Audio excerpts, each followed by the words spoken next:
First speaker is Teramoto from... Yes, Professor Chaudhary. Yes. Good afternoon. Good afternoon. Oh, great to see you out there and welcome to the conference. We've been having very engaging 2 days and this is the last session. So you can all see on the screen Teramoto's sensei, who is teaches South Asian area studies at the Soka University and Japan-India Interactive History at Keio University, SFC. Her publications are many, including Expansion of Trade in Sindh Hindu Merchants in Modern Yokohama, a place which is known for lots of trading activity. Over to you, ma'am, and you have 20 minutes to talk on trading networks of Indian merchants in modern Japan. You can use slide presentation also. So over to you. Thank you very much, Professor Chaudhary, for the wonderful introduction, and good evening to you all, respected participants. I'd like to say thank you to the organizer, particularly Professor Igarashi, who's invited me here, and also Professor Narasimhan and her team for making this wonderful conference possible. I hope I am audible and my voice is clear to you all. Yes. And the visual slide is it visible? Slides, please. Let me maximize this screen for you. Just for a moment, please.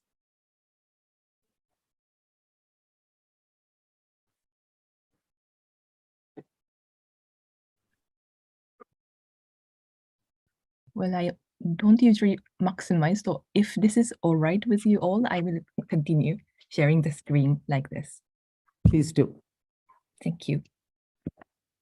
So as you can see, today's topic of my talk is trading networks of Indian merchants in modern Japan. By modern Japan, I mean, in this presentation, I would see the period between 1858 to 1923. The outline for today's talk is partly I will share with you some background information about trade in Japan during this period as introduction, and move on to method, and mainly I would talk about Indian trading houses in Yokohama and Kobe in the section 3 and 4, which were the major importing and exporting ports in Japan during this time, and move on to my conclusion. In this paper, I'd like to argue that the British Indian merchants entered the niche trade in modern Japan by utilizing their multiple head office branches spanning South Asia, Southeast Asia, and East Asia. So let me begin by talking about the history, trade history in Japan, and also the transformation of Asian trade structure in modern times. For those, for many of you, I think this is known. However, I'd like to go through about it a little bit. The period I'm looking at is a time when globally economic structure has changed, and we can see the changing role of traders within India. In a sense, one, there was a rise of Indian merchants and as intermediaries for British trade, supporting opium trade, etc. And secondly, the rise of new Indian merchants based on ethnic capital, for example, Parsis of Bombay. Together with this changing nature of trade and the players in the trade in India, we also see a colonization of the Southeast Asia and opening of Japanese ports and its entry into international trade during from the late 19th century. So amid these changes, Indian merchants moved out from the Indian subcontinent to East Asia, Southeast Asia, as a British colonies in the late 19th century. Of course, they moved to other parts of the world, and by doing so, they expanded their trade space.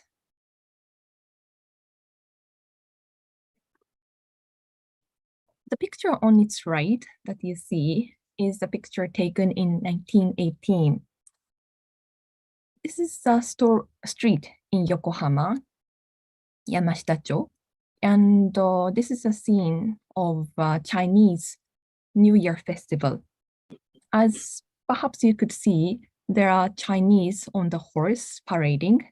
Next to it, you could see some Japanese wearing happy traditional Japanese attire. And there are, on its left, there are a couple of Westerns who's looking at this parade. And at the back of this street here, we are looking at a trading house used by a Parsi merchant during this time. So as you could see in Japan, in Yokohama, Kobe settlements, there were lots of foreign traders came in and started new business between newly opened between the newly opened Yokohama Kobe port and abroad.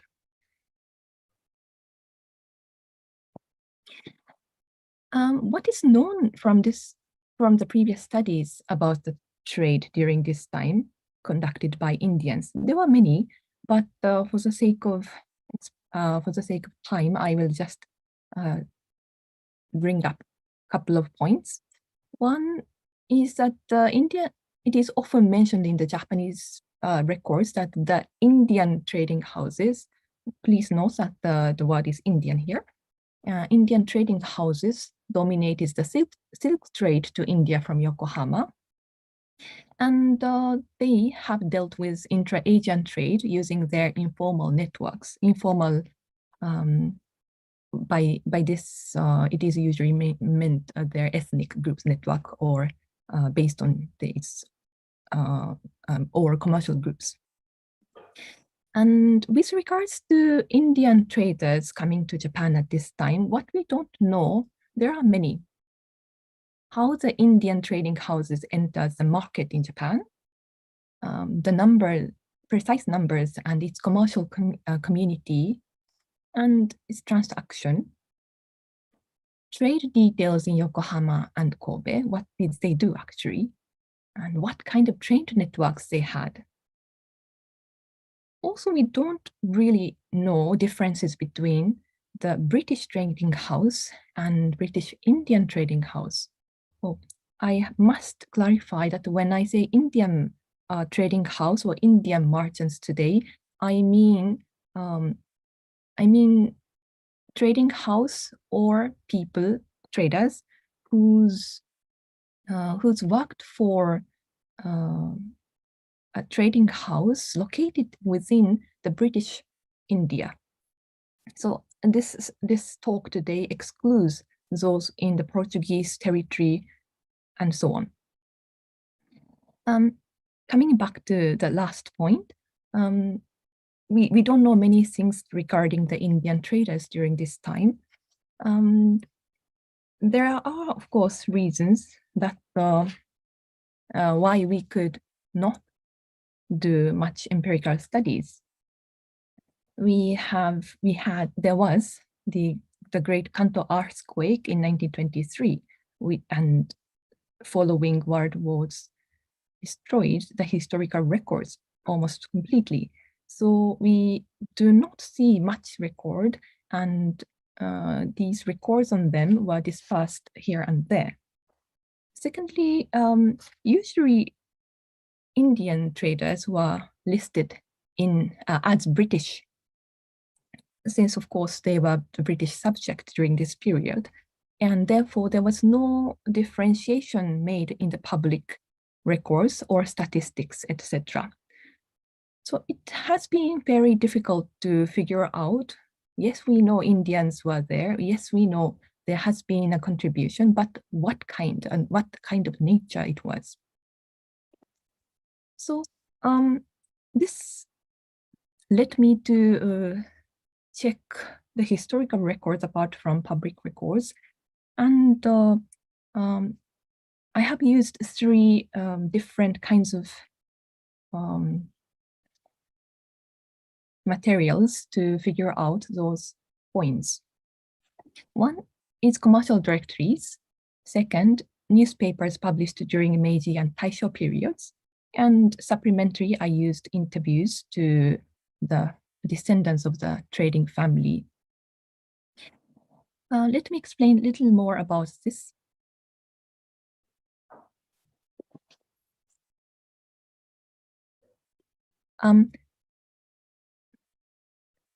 Excuse me, Mom, I just would like to make sure that I won't exceed 20 minutes. How many minutes do I have left?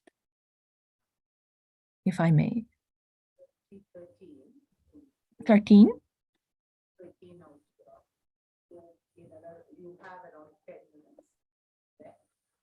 I'm sorry, I cannot hear you very well. 13 Oh, minutes? sorry, I switched off my mic. You have around 10 minutes. So I would suggest that you move forward with the presentation and give your argument. Sure. So the Indian trading houses, commercial directories would show the basic information about who they were, which trading houses they have come for the 55 years. And newspapers during this period showed us the trade details. Commercial directories would show different varieties of information, and the Japan directory that I have used, since it has it covers the small and middle-sized trading houses, it was possible for me to figure out the overall trend of Indian merchants during this period. And also trade records, although there are a scarcity of information, I was able to figure out some of the trade trend in 1880s and 90s based on the trade records.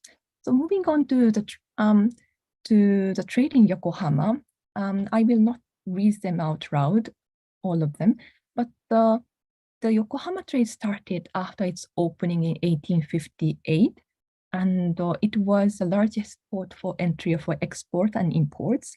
And major players in such trade transactions were mainly British and other Westerners. So let's see, within this category of the British trading house, what Indian trading houses did in Yokohama. The Japan directory shows us that there was arrival of Indian merchants since 1878 in Yokohama, and the number has increased till 1922, as you can see on the graph. The commercial groups and trend of the 50 years in Yokohama are as follows. There are three trends.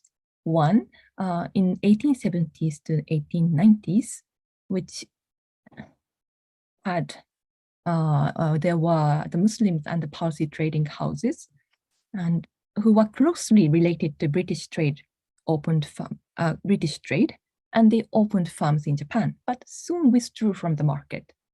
Second was second trend we can see in 1880s, when a small number of Muslim merchants became independent from this the former British trade, former Indian trading house, and started trading Yokohama. And the third wave was after the Sino-Japanese War, when Sindhi trading companies entered into Yokohama in large numbers, mainly basing in Hyderabad and Bombay, Sindhuwakis. And it is possible to see that many small-scale trading companies were there, and however, 30% of them had been trading for longer than 20 years, and which suggests us that they have succeeded in establishing a stable trade from Yokohama. And here's one example of an Indian trading house.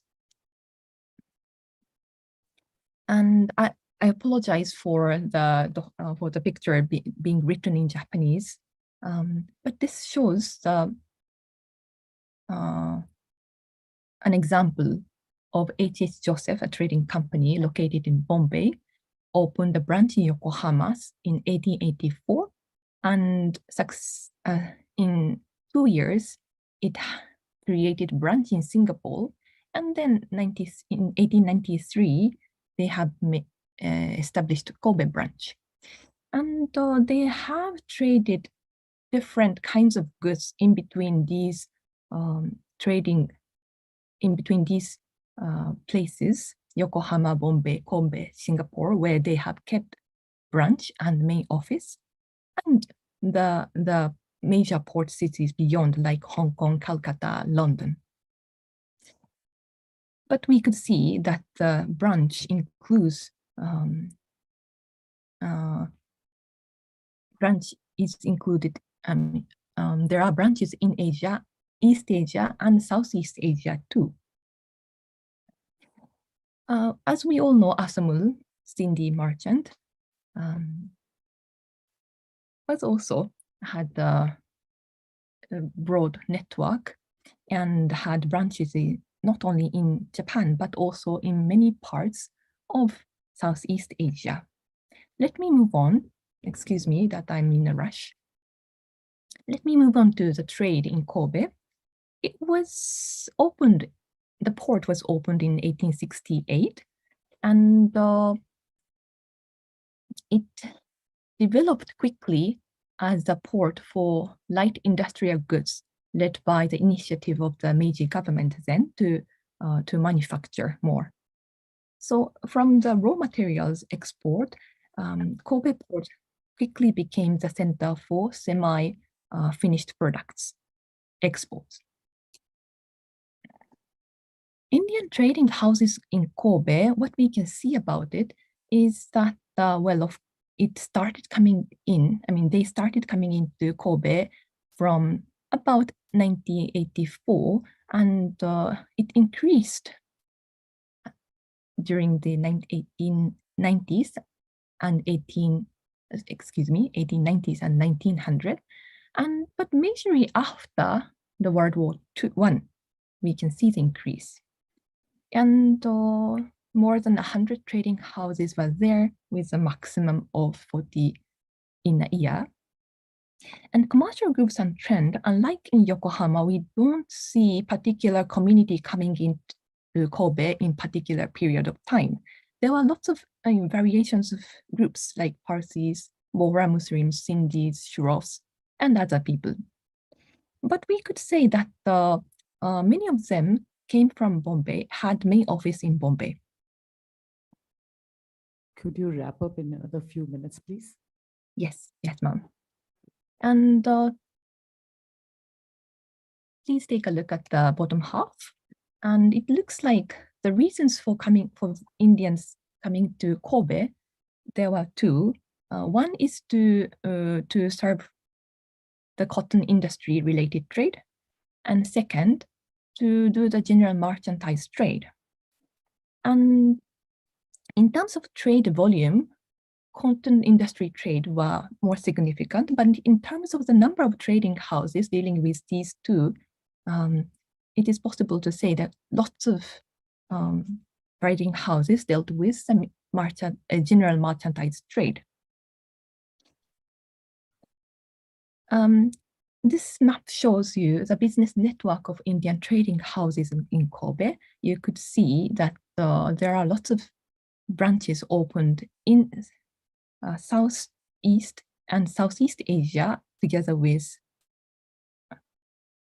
in Europe and North America. I wanted to show you a couple of examples, but I will cut it short. The network of one trading company, Esa Boy, shows these wide networks, and Indian merchants did not only conduct trade, but also became sometimes intermediary to let Japan know the information about the trade in South Asia or in Southeast Asia.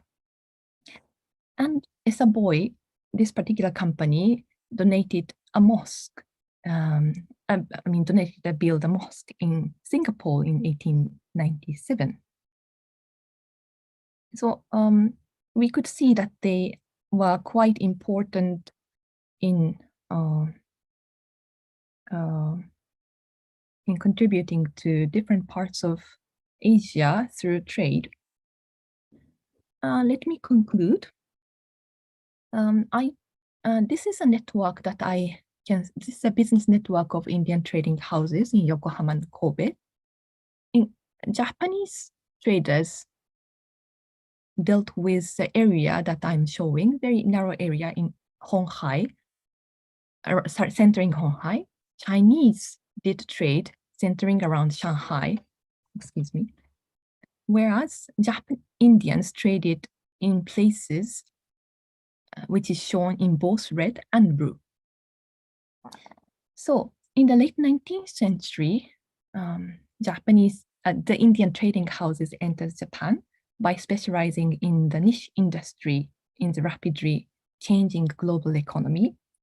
And the Indian trading houses conducted trade based on its own extensive trade network that could not be captured within the framework of the British trading house or the Japan-India trade. And the Indian trading houses became an intermediary that connected people, goods, and information, not only between modern Japan and British India, but also in East and Southeast Asia. Thank you very much.